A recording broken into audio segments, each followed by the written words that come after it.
Beware of manufactured proximity. Beware of manufactured proximity. This is when people try to attach themselves to your momentum. Now, you are getting this hot off the press. So, I literally just had a dream.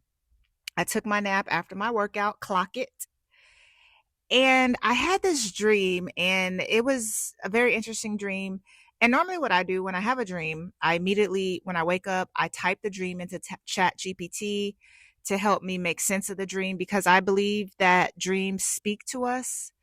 Dreams kind of prepare us. Dreams see where we are in our nervous system and our psyche. And I really take my dreams serious. So I asked Chat GPT, can you just help me make sense of this dream?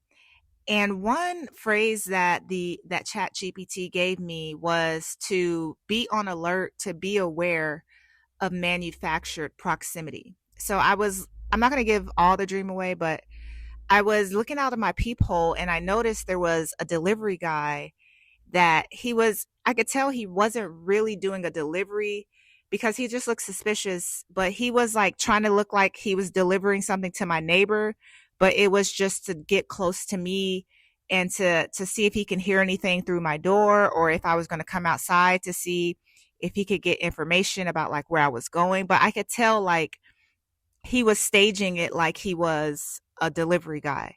So I don't know if he thought like I was about to come outside or he knew my routine and he was going to try to interact with me, maybe like try to get on the elevator with me going down or whatever the case may be. But as I gave ChatGPT more details, the main thing that stuck out was to be aware of manufactured proximity. And this is so true.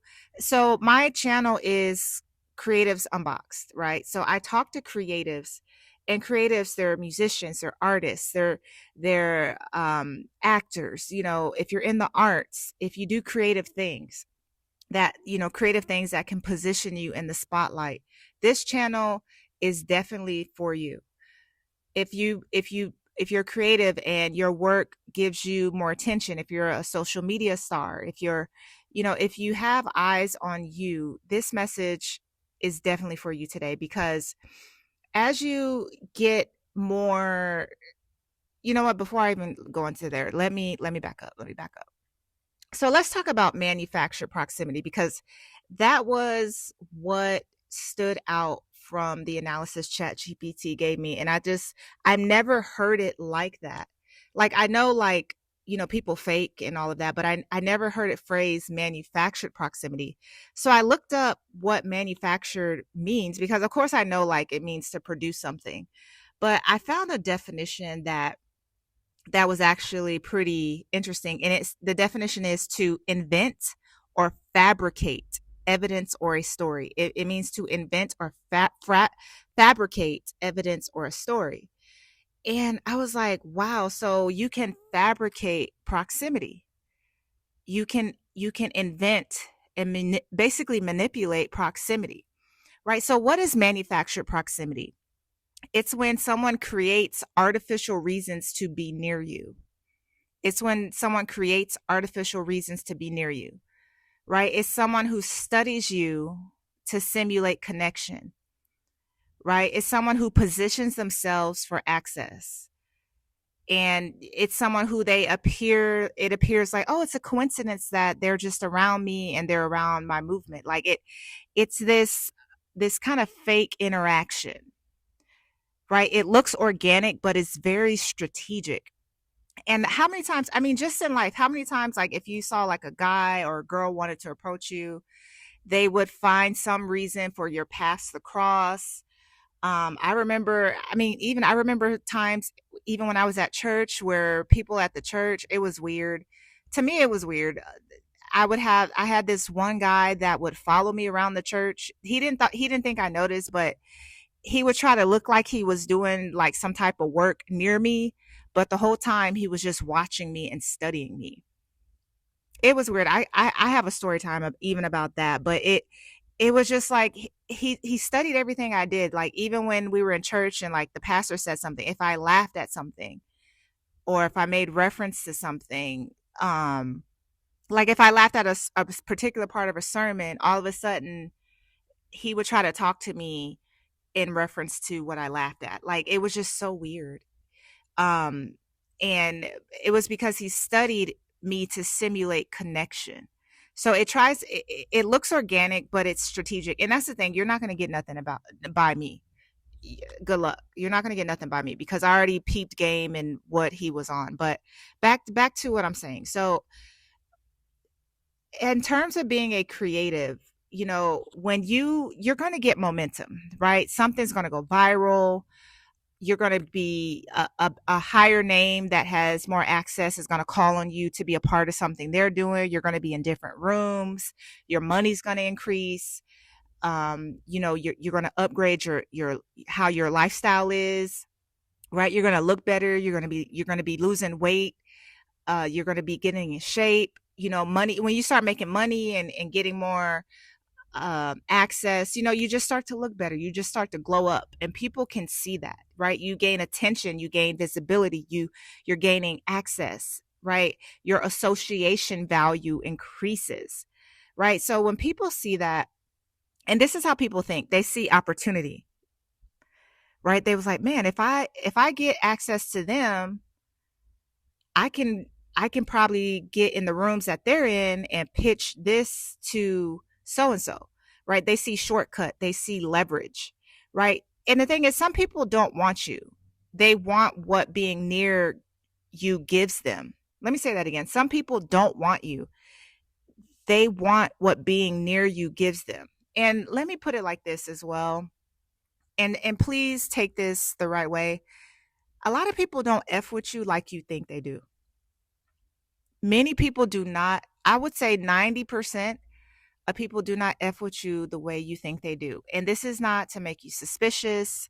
This is not to make you paranoid, but all you have to do is look back on the relationships you had and the friendships. When people didn't get what they thought they could get out of you, they switched sides, they switched up, right? You could just look back and just see you really thought like, man, I thought they really cared about me. I thought they really believed in what I was doing, right? Because they come in with a lot of praise and admiration and they just think you're so great.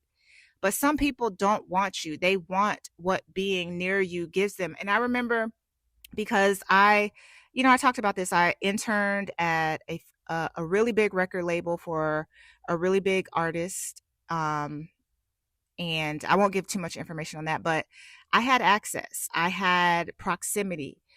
And also because I had that access, I was very privy to like the events that were going on in the city. I was privy to, just things that were happening and that were coming up. And I noticed that there was a certain, group that wanted to attach themselves to me because I always knew what was happening, like the little side parties or, events. I always knew like what was going on in the city. So they would, they wanted to be around me because they wanted that access, because they like chasing celebrities, right? They just enjoy being in rooms chasing celebrities. You get stuff for social media. It makes it you look like you're plugged in and connected. And then it made me, after a while, I was like, do they really care about me or they just want to know about events? Because they would always hit me up, be like, oh, do you know of anything that's going on or anything like that? It was never really to see how I was doing. Right. And there was a period of time where I had actually switched jobs. I was in between jobs. And when I was in between jobs, all of a sudden it was just empty promises like, oh, yeah, we're going to hang out.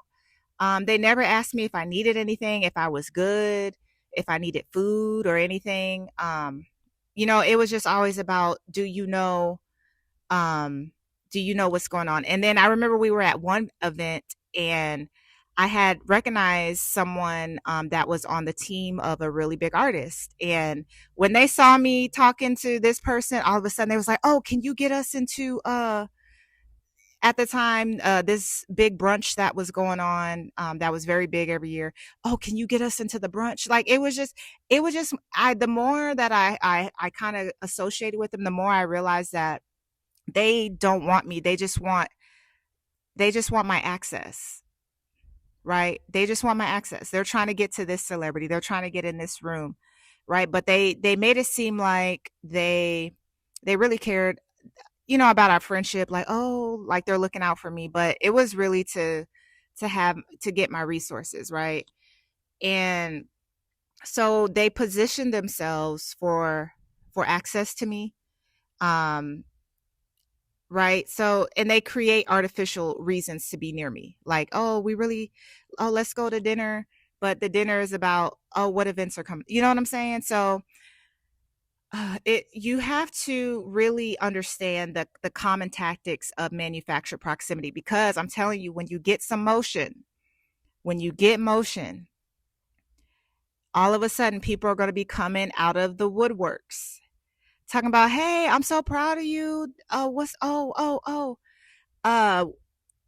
to try to lower your defenses, right? So this is how they do it. These are some of the common tactics of how people manufacture proximity. So the obvious thing they're going to do is study your social media patterns. They're going to see where you hang out. They're going to see what you post, see the lifestyle that you post, right? They're going to go through every post, go through all your stories, go through your TikTok, probably Google your name to see what comes up, to see how to get as much information on you as possible.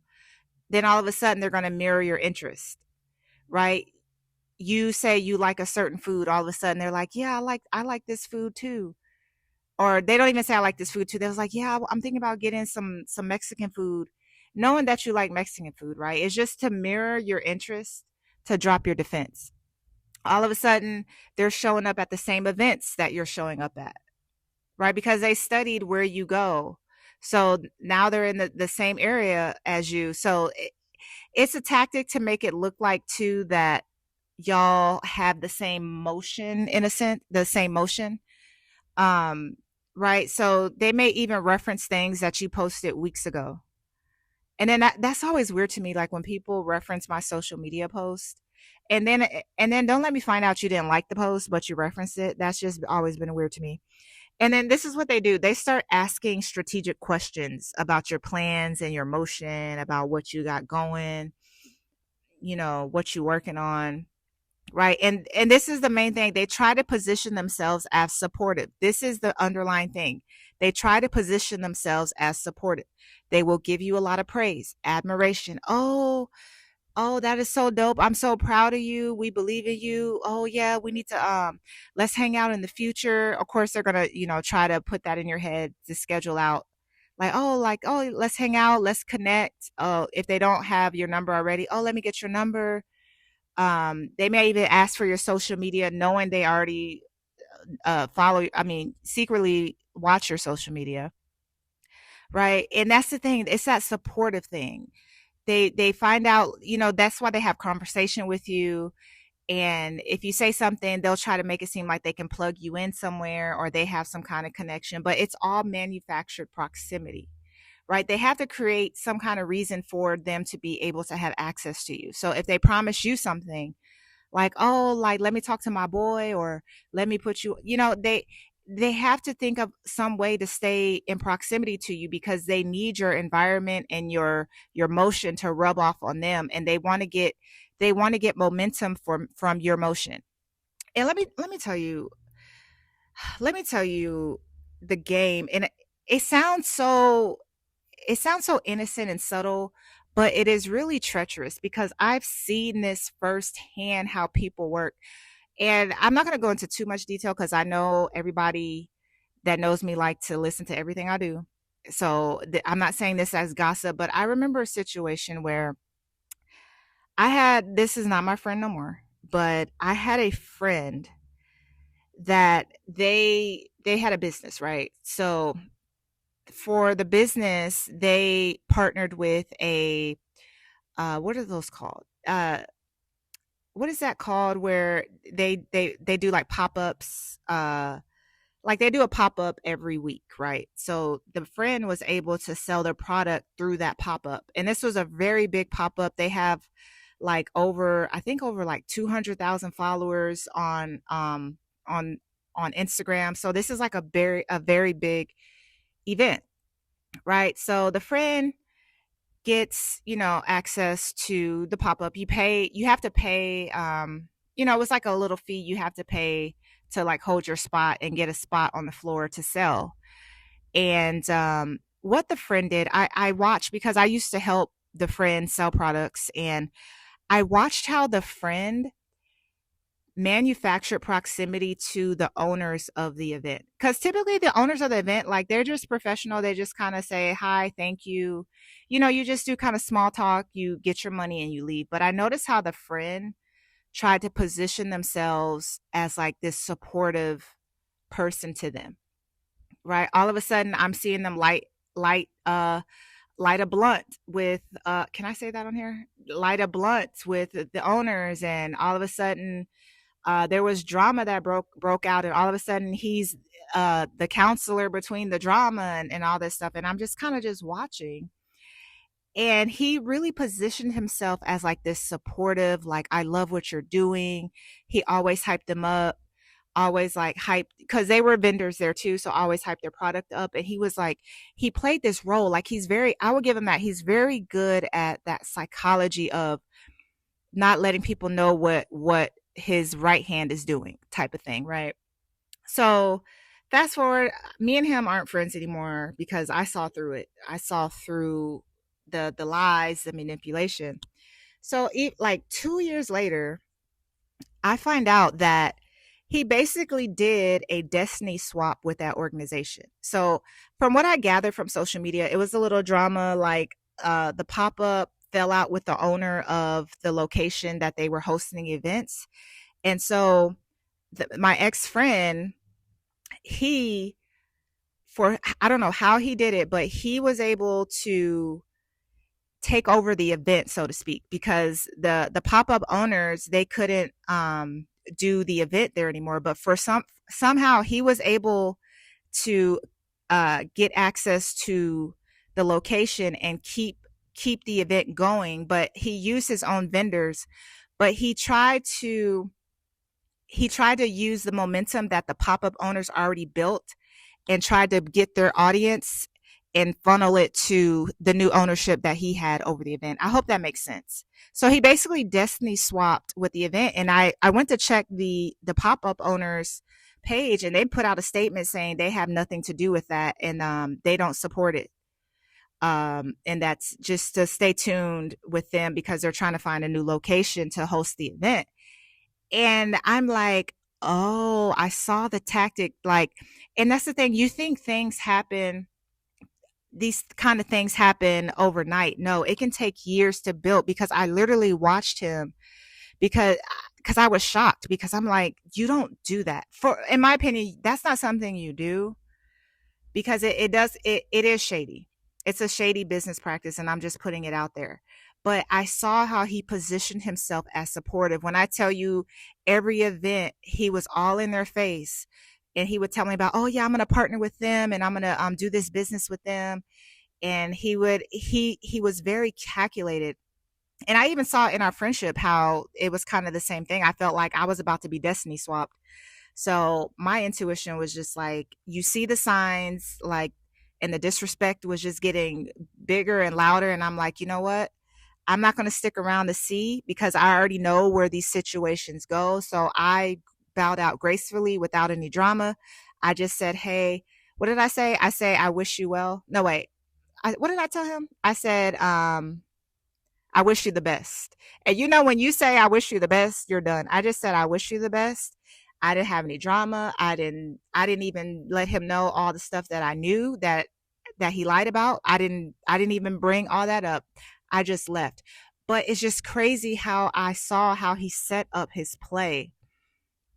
And I'm like, wow. And I even, before, when I saw, like, I was wondering, like, I was like, why is he at the same time slot as the event? I knew immediately what happened. And as I researched, I was right to see. So you have to be very careful of people who try to position themselves as supportive, because that is the play. It is to get your defenses down so they can get proximity. They need it long enough to study you and to see what you got going, so then they can position themselves on how to take over, get your position, to get in the rooms and get to the people that they're trying to get to. And this is on some, I'm telling you, it sounded like this was some like 48 laws of power type stuff. This is the type of psychology that people play with. And you have to be able to spot this stuff immediately and know that it's coming. If you're creative and you have motion, if you have an event that's really big, if you have um, an organization, you have to be careful, because people will come in and they will try to swap your position. And you think that they're coming in love and peace, but no, they're coming with strategy, and it may take years for them to for their plan to work as they want. So you cannot have everybody around you, right? Because humans are attached to momentum, and people see visibility as perceived power, and they see association as increased status.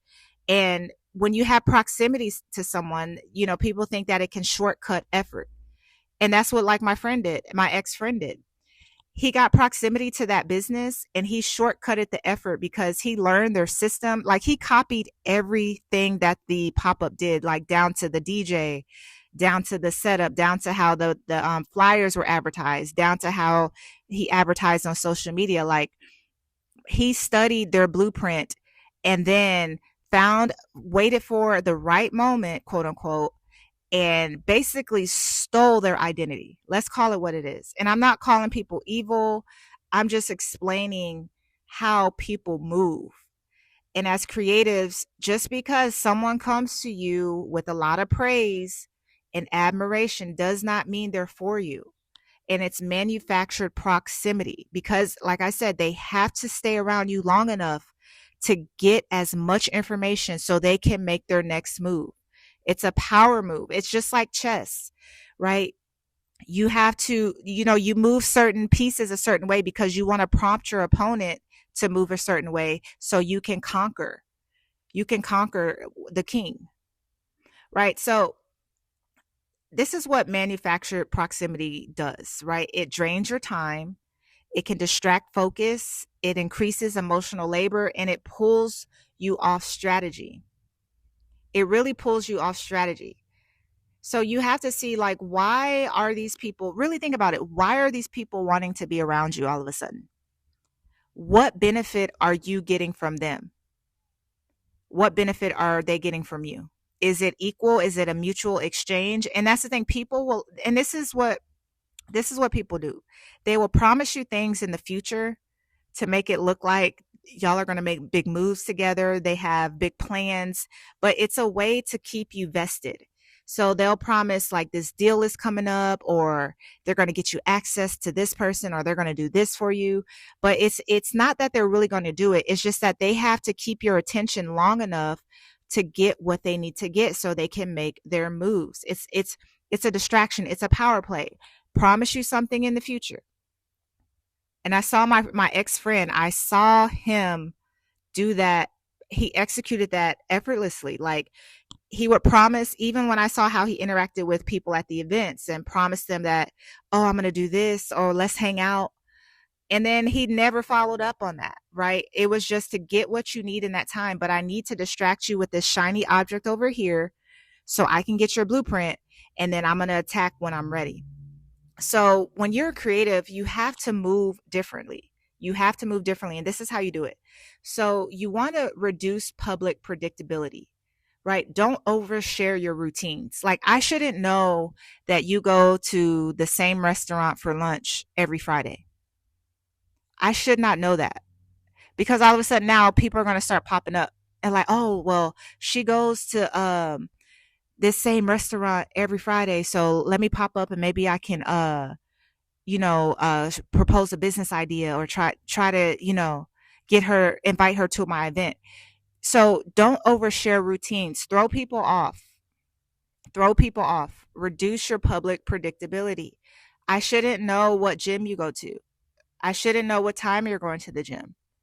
I shouldn't know what grocery store you go to. Like, you have to not overshare your routine, because you never know who's watching. Someone is always watching you. And it's more people who don't follow you on social media. Those are the people who are watching you more than your followers, I would say. They actively go to your page to see what you're doing, to try to gather information, to see how they can plan an interaction, and they know what to say to you because they studied your social media, right? And here's another way you need to move differently. You need to delay access. Do not give immediate proximity. And this is how you weed people out. If they get an attitude with you because you don't want to meet up with them, you're not giving them your number. And don't feel bad. Like, people try to ask for your phone number. Do not feel bad saying no. But you can say it in a nice way. You know, when guys ask for my number, I'm just honest with them. I'm like, I'm going to be honest with you. I'm not going to pick up. So, and then they try to go and ask for my Instagram, and I give them like a fake Instagram. But I have like a fake Instagram that I just send people to get them off my back. But don't give immediate proximity. Why? You don't need these people. You made it without them. Do not give immediate proximity. You have to test and vet people. What you're building is so precious. You have to protect it. You really have to protect it. And you have to separate admiration from alignment. This is where people, you have to know that you're great and you're amazing. You have to know that for yourself. You don't need people to tell you that. So when people come up to you talking about, oh my God, I love your work, like, you already know you're dope. That's why you have motion. And it's not an arrogant thing, but you should be validated within yourself that when some people come and say you're great, that does not move you. And let me tell you, people are liars. I know, especially, I do music and I talk about this. I've had people who said they listened to my music, and I know they didn't listen to my music. Because I can tell by how they talk about it. I'm like, did they really listen to my music? Like, they really try to act like they're just so into what you're doing. And I remember I caught a friend. I'm thinking she really listened to my music. She hadn't even downloaded any of my music. So I'm like, and then she asked me, I remember, to send her my MP3 of a song. And I'm like, it's online. Like, all this time I'm thinking you really like my music and you're not really listening to it. You hear little clips on social media, but you haven't sat down and really listened to my music. And then you have all this commentary about how great it is, and it's gaslighting. It's manipulation, right? Just because someone say they love your work, that doesn't even mean they really deal, they're not really how can I put this? It's so easy. Like, you can meet a celebrity and be like, oh my God, you're my favorite actress. Anybody can say that. Or you're my favorite singer. Anybody can say that. And then they can't even name the last 2 albums they did and all the songs on the album. And you're saying I'm your favorite singer. Like, people just speak out of their mouth because it's a psychological tactic, right? So what you want to watch for is consistency, not enthusiasm, right? Because real support is steady, right? Have they actually bought a product from you? Have they financially supported you? It's easy to talk, but have they financially supported you? Have they bought a single? Have they bought an album? Have they bought a t-shirt? Have they bought a course from you? Right? Because when I meet people and I tell them that I really like what they do, I support them financially. Like, whatever they're selling, I'm buying it. That's how I show my support. Like, and that's not even like a manipulation thing. Like, I want you to know, like, I really support what you're doing and I want to see it go further. So I'm going to invest my money, and I'm not even asking for anything. Right? I like what you're doing, you know, especially if they support me too. I'm going to support you back. But right, so real support is steady. And how you have to move differently is to keep your plans contained. And I think I talked about, I think I have a previous video where I talk about moving in silence. But you have to contain your plans, because I'm telling you, people are so strategic, and a lot of people are lazy, and a lot of people would rather, instead of working hard for themselves, they would rather shortcut on someone else's momentum and try to, use it as leverage. So when you gain visibility, you don't need more openness. You actually need more filters. When you gain visibility, you don't need more openness. You need more filters. You have to expect it. This is going to come. So know it's coming, and you need to have a plan on how you're going to deal with it. How are you going to vet people who all of a sudden they have so much admiration for you? And before I close, I remember there's this guy in the music industry. He that's that Bruno Mars song, 24 Karat Magic. He's doing the talk box on it. And he talked about when he has a hit, all of a sudden everybody's hitting his phone up. Everybody wants to be around him. They talking to him. But he said when he doesn't have a hit and he tries to hit them same people up, all of a sudden they're unavailable. They don't return his text. They don't return his call. And what he's basically saying is when you have motion, people want to be all in your face. They want to eat off of that motion. But when you don't have motion, just watch how those people are. Right? So we're talking about growth here, right? And it's not about being paranoid, but it just requires discernment. Right? You don't have to suspect everybody is this way, but you do have to slow down and you have to see who can really get access to you. And not everyone who gets close to you is aligned. And you have to be able to see through this because it's so important. All right.